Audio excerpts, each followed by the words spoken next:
Shalom, saudara Tuhan, puji nama Tuhan, jumpa lagi dengan saya di kesempatan ini. Dan kiranya damai sejahtera daripada Tuhan Yesus Kristus melimpah bagi kita semua. Dan saudara, sebelum kita lanjut pembahasan, mari terlebih dahulu melihat cuplikan video yang berikut. Kalau saya perhatikan, saudara, orang-orang kebanyakan tidak paham akan Israel, termasuk Indonesia. Mereka tidak paham. Perang ini terjadi apa tidak kalau Hamas tidak nyerang duluan? Tidak akan terjadi, saudara. Jadi kalau begitu yang bikin gara-gara siapa? Pakai logika ya, saudara.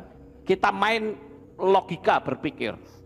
Kita punya nalar, ya. Jangan ngaco. Hamas menyerang duluan. Ketika dibales, Israelnya dikutukin. Wajar nggak gaya berpikirnya itu, saudara? Tidak wajar. Aneh sekali, saudara. Justru yang jadi korban malah dikutuki. Ini luar biasa, gaya berpikirnya terbalik, saudara. Ya kalau mereka tidak percaya Bapak Yahweh Yeshua, mungkin saya maklum. Loh, ini kalau orang yang katanya ngaku punya akar iman dari Israel, tapi ikut ngutukin, cilaka banget, saudara. Kitab suci mengatakan siapa yang mengutuk akan terkena kutuk, tapi siapa yang memberkati, dia akan diberkati. Kita nggak usah bicara dan masuk ke ranah politik. Ini bukan masalah politik, tapi ini ajaran dari Tuhan bahwa kita diciptakan, dijadikan Tuhan mulut kita untuk bicara hal-hal yang baik, bukan bermulut kotor. Coba kita pakai gaya berpikir yang nalar, saudara. Bapak Ibu saudaraku yang terkasih, kembali saya katakan banyak orang yang tidak paham tentang Israel. Dianggap kalau orang Israel itu jahat kabeh, saudara. Semua jahat semua. Ada nggak orang Israel yang berhati baik? Oh, sangat banyak, saudara. Nggak usah itulah, kita bicara kabalah. Kalau saya bicara kabalah, orang akan berkata, oh itu satanik itu. Loh, Anda tahu nggak kabalah itu apa? Saya pernah loh pergi ke kampung kabalah yang disebut kampung Sefat. 2 kali kami ke sono. Kita belajar. Dan ternyata mereka tidak pernah 1 kali pun mengagungkan setan. Bahkan mereka mengagungkan Bapak Yahweh, saudara. Walaupun mereka belum berani untuk menyebut namanya. Jadi ayolah kita mulai belajar berpikir yang baik, saudara. Makanya saya beri tema pagi ini, kok bisa sih? Kenapa kok bisa? Yang jadi korban dikutukin.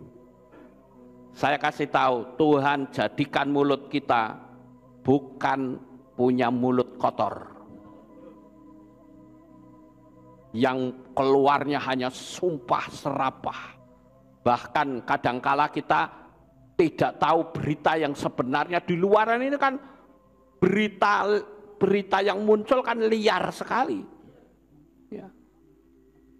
Yang benar dianggap salah, yang salah dianggap benar. Lah kita ikut-ikutan. Kita harus punya prinsip. Tuhan jadikan mulut kita untuk mengucapkan kalimat-kalimat yang bernada berkat. Sekarang pertanyaannya, boleh nggak kita berdoa memberkati Palestina? Boleh.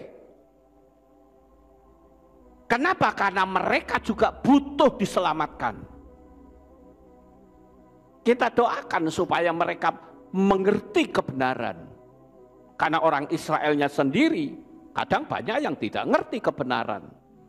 Nah, sekarang kita akan lihat apa sebenarnya konsep yang ada dalam pikiran mereka.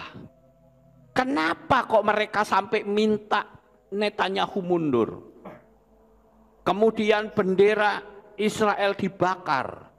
Mereka teriak-teriak membela Palestina.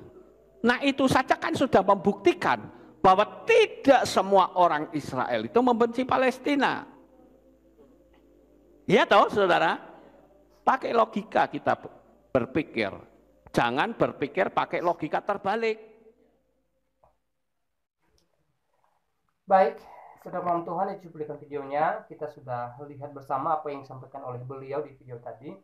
Ya, Bapak ini mengatakan bahwa kita boleh melihat persoalan di antara Israel dengan Palestina saat ini. Ya, kita harus melihat dulu siapa yang memulai semuanya ini. Dan jelas saudara Tuhan, ya, yang memulai semuanya ini seperti yang beliau sampaikan di video tadi bahwa ya Hamas. Jadi Hamas harus mengalah dalam hal ini sehingga persoalan ini bisa selesai, ya. Dan saudara Tuhan, tentunya kita tidak mengharapkan hal ini terjadi, apalagi saat ini ya terlalu banyak korban jiwa baik di pihak Palestina dan juga di pihak Israel.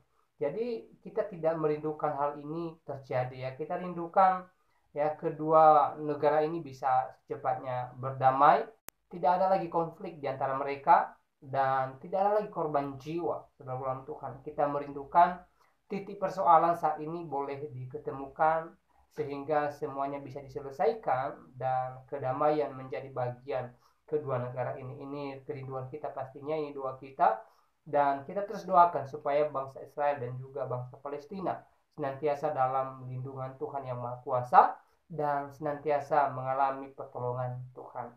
Ya, bagi mereka yang saat ini sedang berduka, kita berdoa supaya Tuhan menghibur, menguatkan mereka, dan kiranya apa yang beliau sampaikan di video tadi menjadi berkat dalam kehidupan kita. Dan senantiasa saya pesankan ya kepada kita semua, apapun yang kita alami hari-hari ini, mari kita tetap berserah kepada Tuhan, percaya akan Tuhan, ya, mengandalkan Tuhan dalam segala aspek kehidupan kita. Saudara, ya, di dunia ini pasti kita mengalami berbagai hal, berbagai persoalan, berbagai masalah, ya. Selama kita hidup dunia ini, ya suka duka pastinya berganti dalam kehidupan kita. Tetapi bukan itu yang terpenting dalam Tuhan.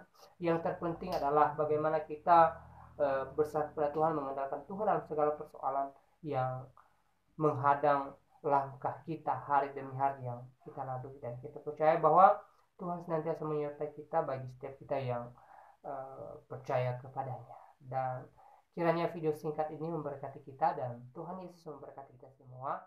Shalom.